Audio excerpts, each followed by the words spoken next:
U stolečku každé ráno jí pan táta s paní mámou.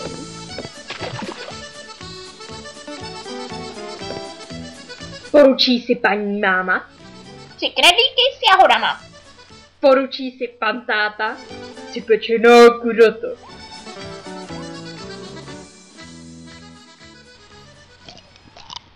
Jednou takhle časně z rána ušklídne se paní máma.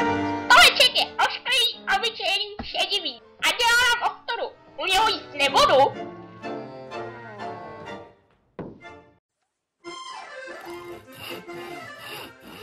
Vzal pan táta pilku, vyřezává chvilku.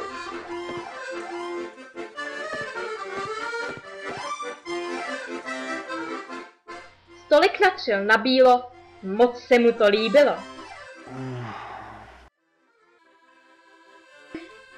Pak poručil. Stolku, rozstři mísu v dolku. Rozstři talíř jitrnic. A stoleček nic. Rozabil se pan táta. Do stolečku bouchá, klučí jako na vrata. Stůl ho neposlouchá. Ať poroučel sebe víc, neprostřel už nikdy nic.